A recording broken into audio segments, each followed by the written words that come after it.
Bom dia, meus amores e minhas amoras, galerinha do quinto ano.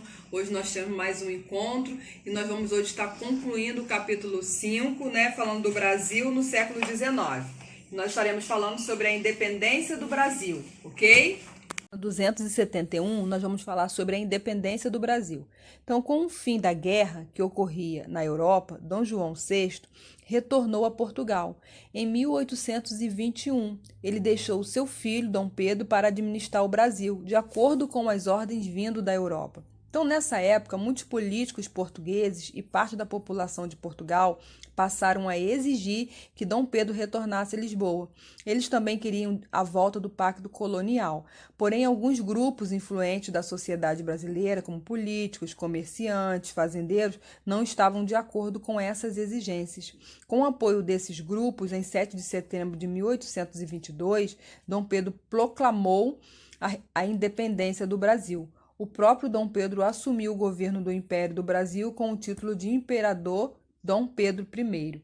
Então, os políticos brasileiros, eles queriam a independência do Brasil de qualquer jeito, mas divergiam muito quanto à maneira de conquistá-la. Um grupo era favorável a um processo lento, outro queria a independência imediata. Então, para conseguir o apoio a seu governo, o príncipe Dom Pedro resolveu deixar o Rio de Janeiro e visitar algumas províncias, entre elas São Paulo.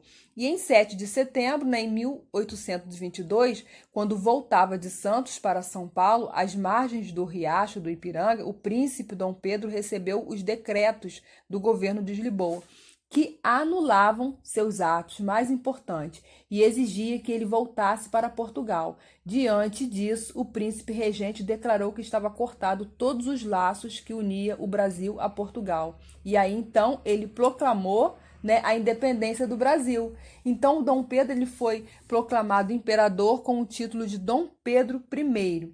E aí eu quero ler para vocês um trecho de uma história de um menino de 10 anos que chama-se Pedro. Que grito foi esse? É o título do texto. Eu não acredito. Um lugar feito para a gente gritar. Pedro seguiu a indicação da placa e encontrou uma pequena casa completamente vazia. Olhou em volta e estranhou a falta de móveis. Um lugar feito para gritar não precisa ter nada dentro. E já que estou aqui, e Pedro começou a gritar com toda a força dos seus pulmões. Quando sua voz já estava falhando de tanto gritar, ele ouviu: Bom dia, algum problema? Bom dia. Problema nenhum. Só estou fazendo o que a placa manda. Esta não é a casa do grito? Você acertou, meu jovem. Esta é a casa do grito e eu sou Francisco, monitor do Museu do Ipiranga. Posso ajudá-lo a esclarecer dúvidas sobre este local? Ótimo. Então me responda.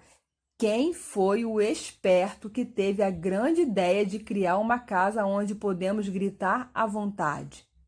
Sabe, esta casa tem esse nome por causa de um grito muito famoso que foi dado à beira de um riacho próximo daqui. Que grito foi esse? Independência ou morte? Então, é interessante, né? Eu achei esse texto muito interessante, porque ele vai retratar exatamente ao grito, né, da independência do Brasil. Então, na página 271 tem uma imagem, né, da proclamação da independência. Observe essa imagem, né, observe a pintura. Quem é o personagem que está em destaque? O que você acha? Por que ele aparece rodeado pela população?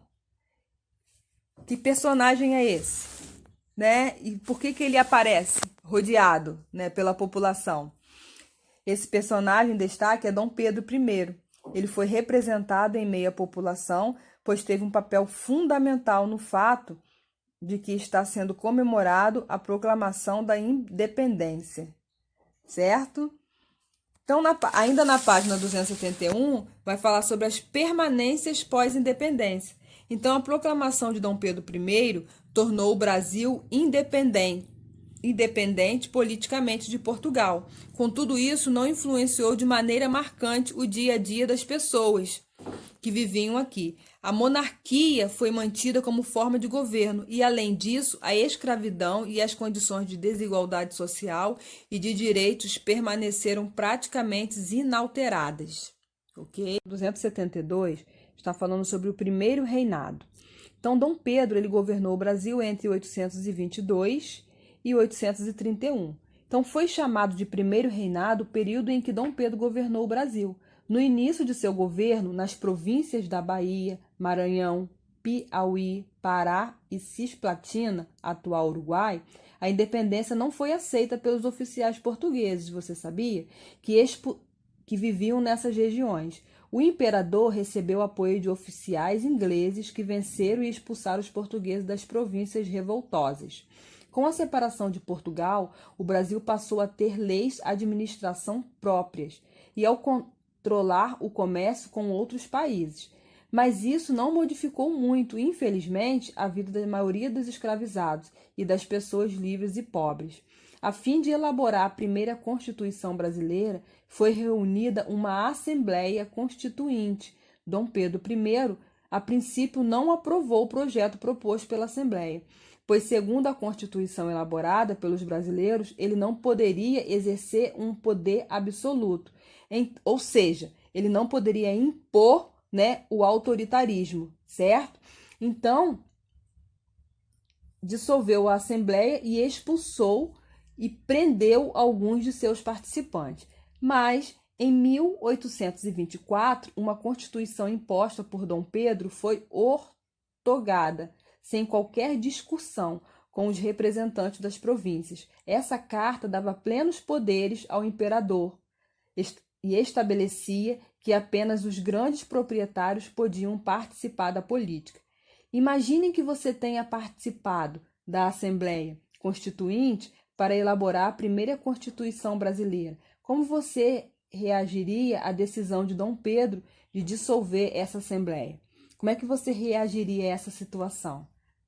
Então, nós vamos, só para a gente poder entender, Constituição é a lei fundamental de uma nação, que estabelece os direitos e os deveres dos cidadãos, ok?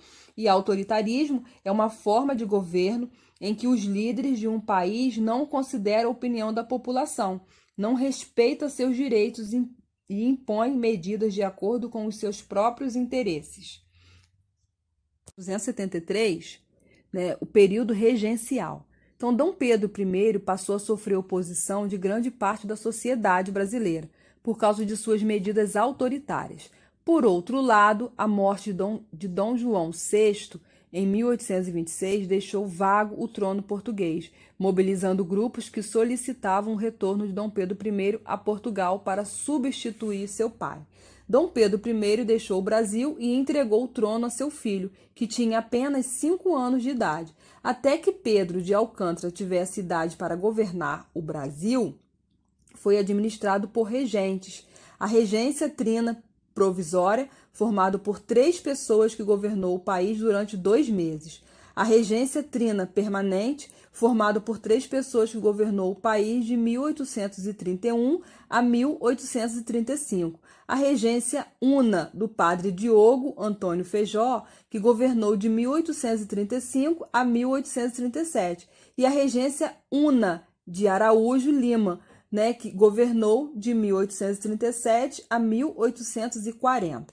Mas o período das regências unas foi muito agitado. Nele ocorreram várias revoltas. Essas revoltas foram provocadas pelos impostos elevados e pelas dificuldades das províncias para comercializar seus produtos e pela pobreza da população. Então, a primeira revolta foi cabanagem. Os revoltosos chegaram a assumir as províncias, mas foram derrotados pelas autoridades. E isso aconteceu no Grão-Pará, estado atual hoje do Pará. A segunda foi Balaiada, em 1838 a 1841, que foi no Maranhão. Eles tomaram a cidade de Caxias, mas foram derrotados em 1841 pelas tropas do governo. E a terceira foi Sabinada, de 1837 a 1838. A repressão foi violenta. Cerca de 1.300 pessoas foram mortas e quase 3.000 foram presas. E a última, que foi a Guerra dos Farrapos, de 1835 a 1845. A revolta durou 10 anos e terminou somente em 1845. Para restabelecer a ordem no país e resolver as questões políticas, em 1840, foi antecipada a maioridade de Pedro de Alcântara, então com quase 15 anos de idade. E assim ele assumiu, né, o trono, né, 275, o segundo reinado. Em 1840, com o objetivo de colocar fim ao governo regencial, um grupo de políticos antecipou a maioridade de Dom Pedro de Alcântara. Isso permitiu que um novo imperador assumisse o poder. Então, esse período ficou conhecido como Segundo Reinado. Dom Pedro II foi preparado durante toda a sua juventude para ser o novo imperador. Estudou, viajou pelo Brasil e para outros países, informou-se sobre as novidades que aconteciam na Europa e nos Estados Unidos. Durante seu governo, a economia brasileira cresceu com a comercialização do café, surgiram fábricas de alimentos, bebidas e tecidos, inovações aconteceram nos meios de comunicação, telégrafo e telefone, e nos transportes também, ferrovias. As ruas das principais cidades receberam trilhos de bondes e iluminações a gás. Museus, escolas e faculdades foram construídos. O novo imperador conseguiu que as rebeliões que ocorreram no período regencial fossem controladas, além de outras que se iniciariam mais tarde. A Revolução Praieira, por exemplo, ocorreu em Pernambuco em 1848 a 1851. Os revoltosos queriam a libertação dos escravizados e o fim do império, mas foram derrotados por Luiz Alves de Lima e Silva, o Duque de Caxias. Dom Pedro II também enfrentou guerras contra países vizinhos, como a Guerra do Paraguai.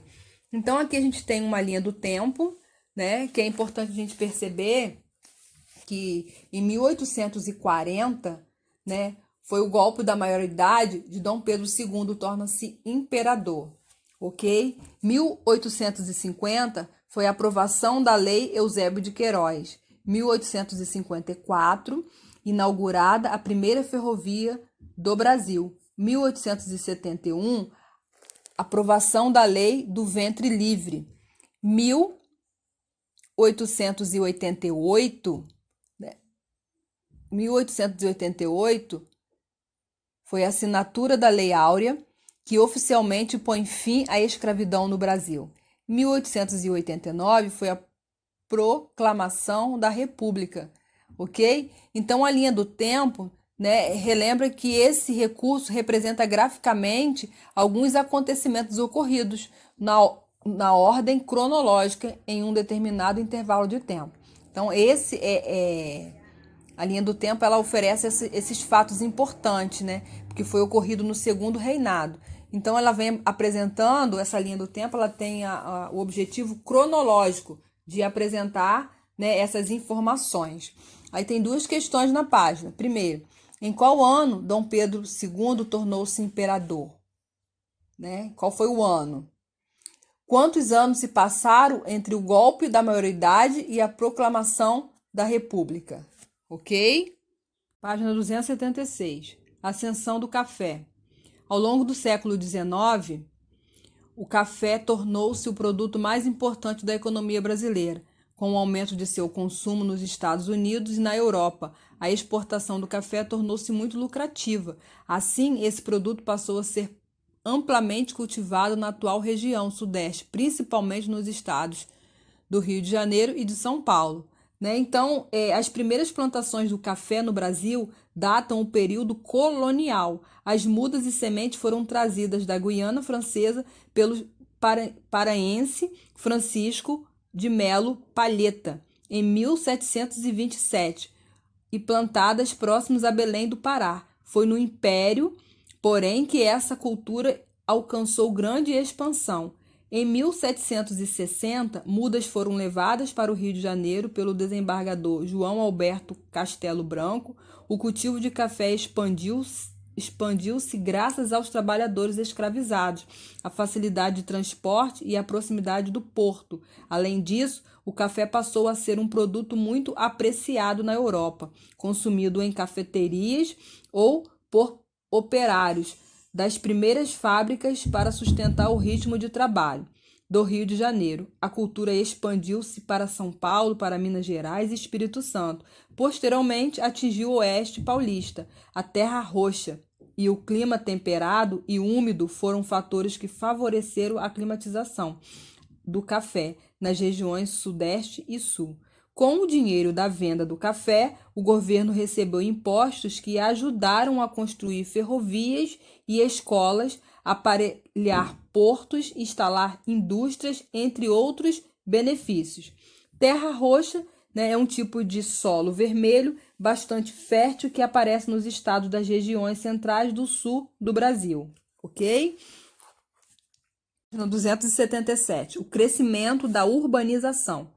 O lucro gerado pelas exportações de café impulsionou também a urbanização no Brasil. A instalação de ferrovias propiciou a criação de diversas cidades próximas às suas estações. Nas cidades que já existiam, a chegada das ferrovias acelerou o crescimento e o desenvolvimento dessas cidades propiciou a implantação de diversos serviços públicos, como água e esgoto, iluminação a gás e transporte urbano.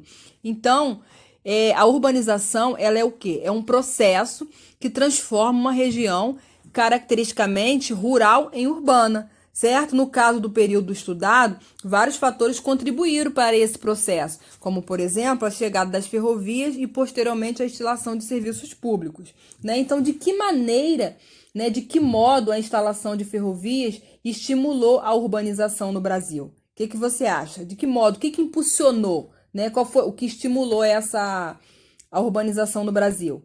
Né? Então, a instalação de ferrovias gerou novas demandas. O grande fluxo de mercadorias, de pessoas transportadas nessas ferrovias, possibilitou a criação de diversos empregos e crescimento do comércio nas regiões próximas às estações, atraindo dessa maneira muitas pessoas para estes lugares, ok?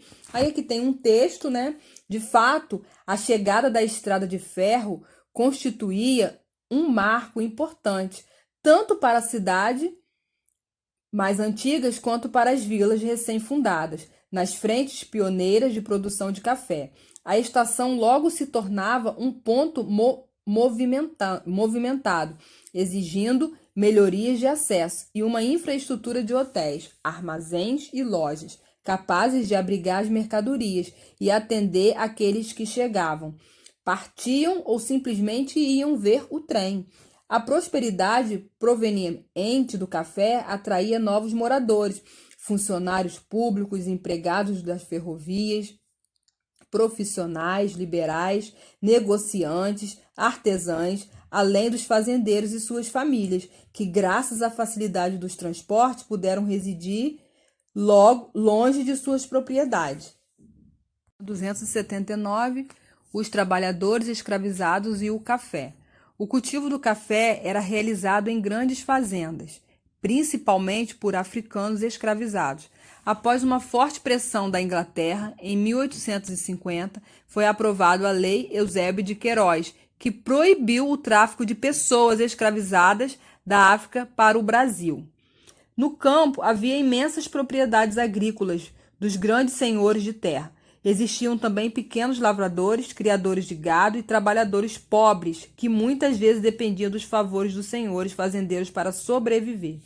Então, a partir de 1850, o café já era um importante produto de exportação vendido para outros países. As fazendas mais produtivas estavam localizadas nas terras dos estados de São Paulo e do Rio de Janeiro.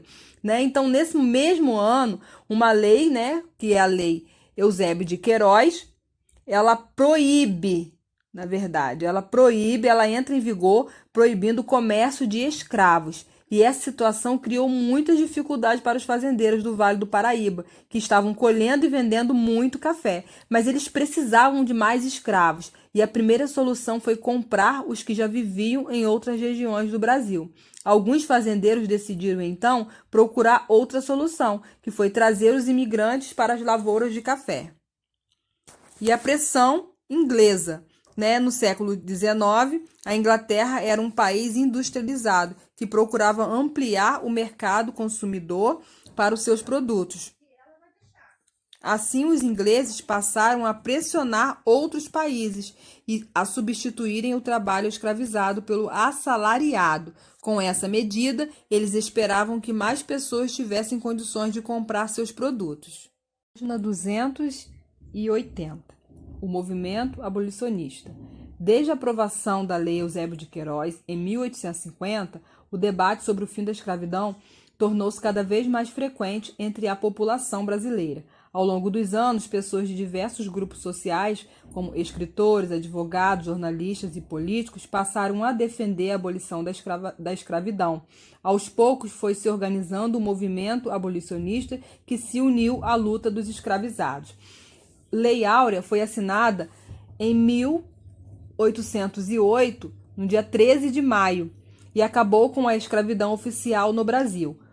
O último país da América a abolir a escravidão em uma época em que havia só 5% de escravos negros no país.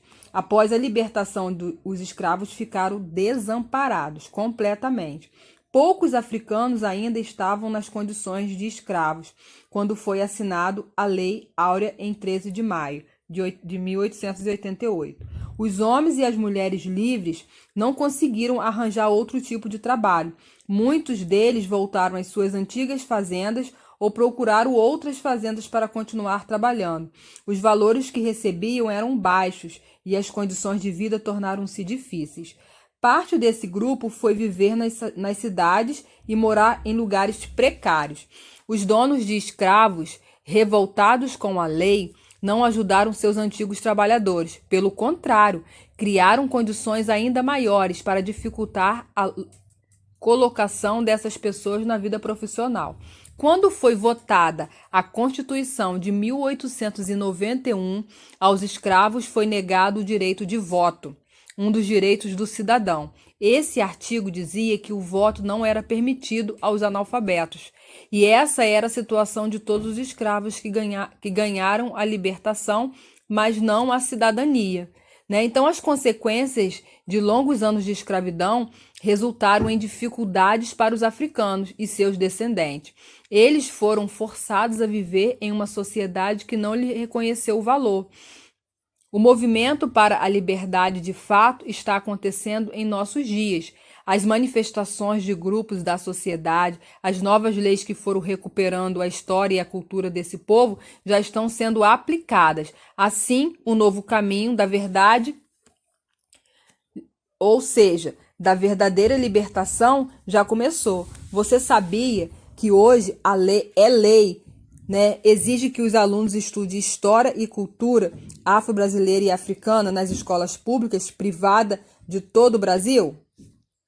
Você sabia disso? Então, aqui na página 280, tem um texto, um trecho de um texto.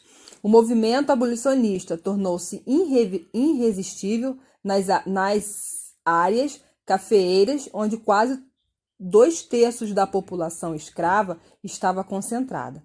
Com uma nova consciência de si mesmo e encontrando apoio em segmentos da população que simpatizavam com a causa abolicionista, grandes números de escravos fugiram das fazendas. A escravidão tornou-se uma instituição desmoralizada.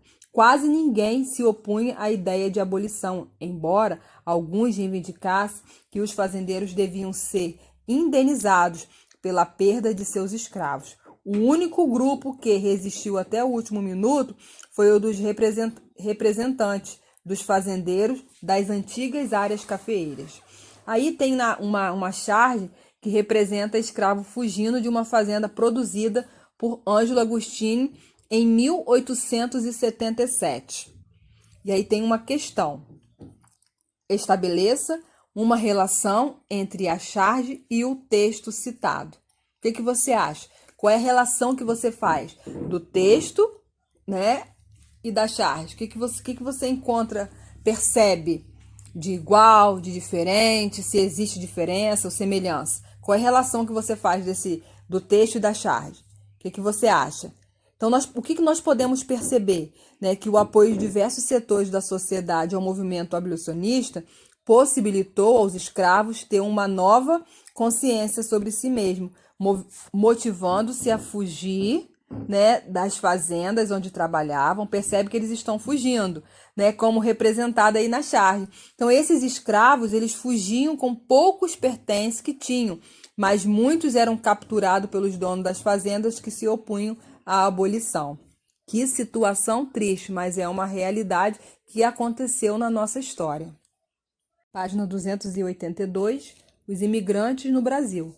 Então, durante o século XIX, milhares de imigrantes vieram para o Brasil em busca de melhores condições de vida. Né? Então, várias iniciativas brasileiras estimularam a vinda de imigrantes. Até as primeiras foram propagandas pelo governo português. Os imigrantes recebiam toda a ajuda necessária para a viagem e ganhavam o direito de viver em uma propriedade que lhe pertencia. Né? É preciso povoar o Brasil, planejava Dom João VI.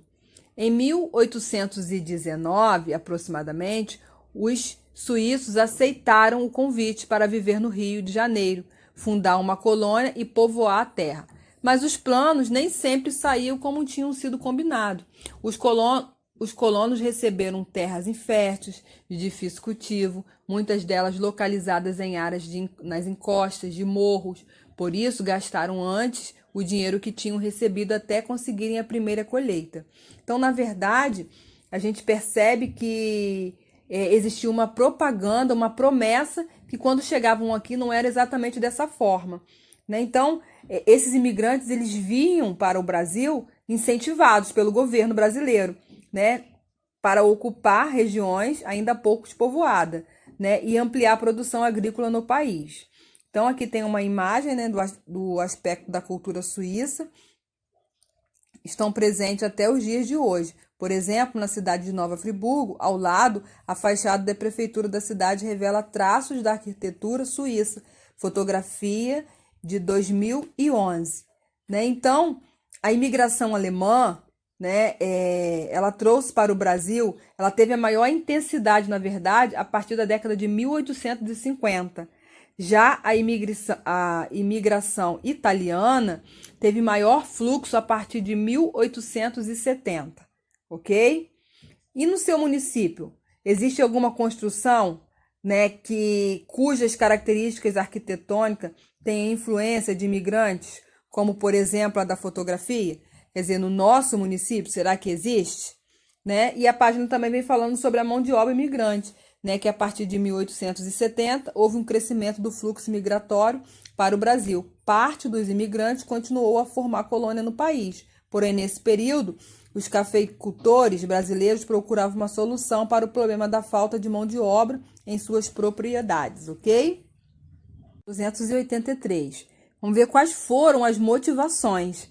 Né? Então, a maior parte dos imigrantes que vieram para o Brasil no século XIX era europeia. Nesse período, alguns países da Europa passavam por uma crise grande, né, econômica e social. Muitos pequenos produtores rurais não conseguiram manter suas propriedades e passaram a procurar por melhores oportunidades nas cidades. Porém, a população europeia passava por um processo de grande crescimento, sem que as vagas de emprego nas cidades crescessem na mesma quantidade. Né? Então, dessa maneira, muitas pessoas ficavam desempregadas. Alguns países, como a Itália, enfrentavam ainda vários conflitos políticos e guerras, causando mais sofrimento à população. Então, a viagem para o Brasil, né, os imigrantes viajavam em péssimas condições para chegar ao Brasil. Navios com capacidade para 600 passageiros transportavam até 2.500 pessoas. Além disso, os imigrantes enfrentavam problemas como a má qualidade dos alimentos e a falta de higiene nas embarcações. E muitos deles nem conseguiam chegar com vida. Os imigrantes tiveram que superar diversas dificuldades.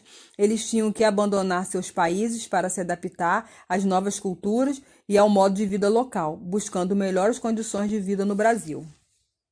Nós vamos colocar em prática o que nós aprendemos. na página 274. Número 1. Enumere os fatos históricos na sequência em que eles ocorreram. Dom João retorna a Portugal após passar 13 anos no Brasil.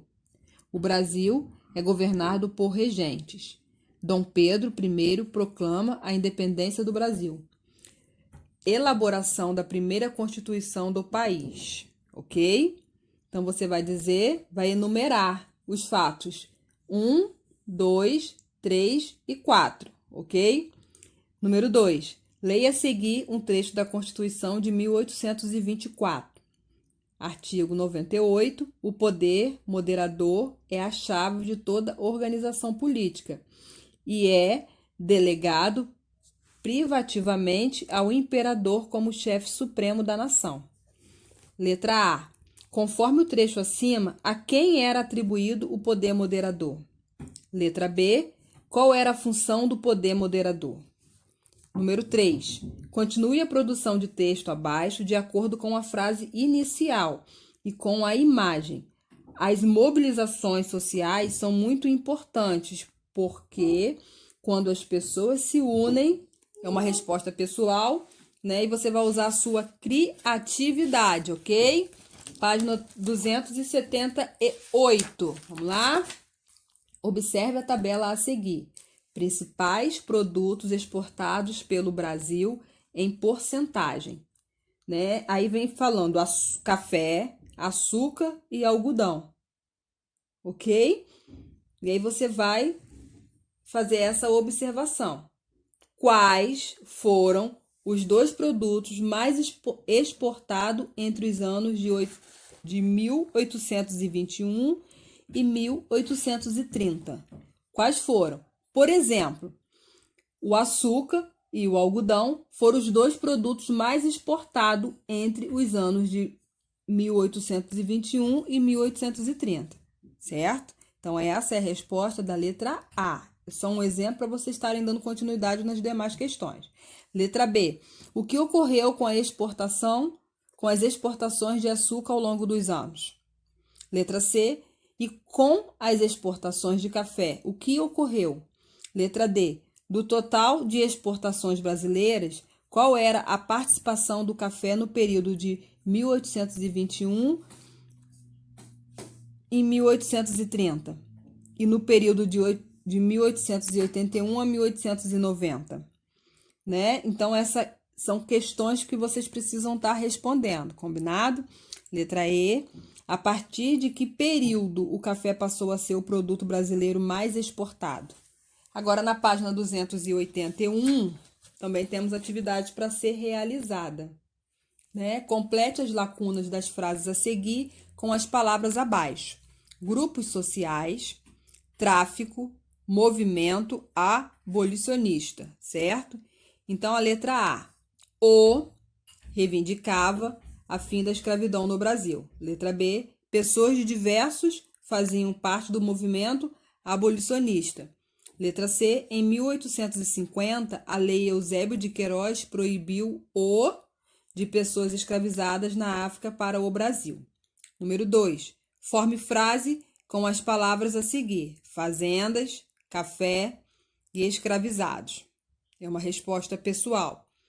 Sugestão que eu posso te dar de resposta. Nas fazendas de café, a maior parte dos trabalhos era feita por africanos escravizados. Viu? Formei uma frase, né? Nas fazendas de café, a maior parte dos trabalhos era feita por africanos escravizados. Mais uma frase. Cafezais, mão de obras e imigrantes, ok? Então, o que nós podemos falar?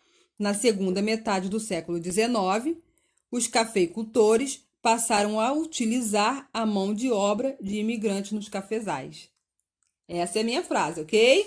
Na página 284, né, nós temos também mais uma questão. Leia o texto a seguir sobre a imigração para o Brasil. O Brasil, assim como a Argentina e os Estados Unidos, estava ávido por receber esses imigrantes, para convencê-los a viverem para São Paulo. Os agentes Valiam-se de toda sorte de expedientes. Mencionavam as riquezas trazidas pelo café. O progresso de São Paulo prometia acesso fácil à terra, depois de um curto estágio nas fazendas, e evitavam qualquer referência às duras condições de trabalho vigentes na lavoura. Mas a decepção não tardava. A posse de um pedaço de terra, o grande sonho dos imigrantes, era muito mais difícil de se realizar do que afirmavam as propagandas. Então, letra A. De que maneira os agentes tentavam atrair pessoas a migrarem para São Paulo? Letra B. O que os agentes procuravam esconder dos imigrantes? Letra C. Por que a autora afirma que a decepção dos imigrantes não tardava? Né? Então, só para a gente poder, para ficar claro, agentes, indivíduos encarregados de reunir os interessados em imigrar, certo? Ávido, alguém ansioso. Vigentes, que estão em vigor, ok? Então, nós estamos finalizando esse capítulo, né? E nós, acompanhando, assim, a gente pode perceber que fatos que marcaram a história, né, do Brasil durante o século XIX, né, foi a transformação do Brasil em sede do governo de Portugal, que teve várias consequências, como o fim do Pacto Colonial, né? Muitas revoltas marcaram o período regencial entre 1831 e 1840. No primeiro reinado, Dom Pedro I governou o país até abdicar do trono em 1831. Dom Pedro II governou o país no período em que teve como destaque a exportação cafeeira. O trabalho das fazendas de café era feito principalmente por africanos escravizados, né? No século XIX, muitos imigrantes chegaram ao Brasil. Muitas transformações afetaram o cotidiano da população nessa época, e as ferrovias, por exemplo, foram instaladas para facilitar o transporte de café, né? E as cidades também se expandiram-se e modernizaram-se, ok?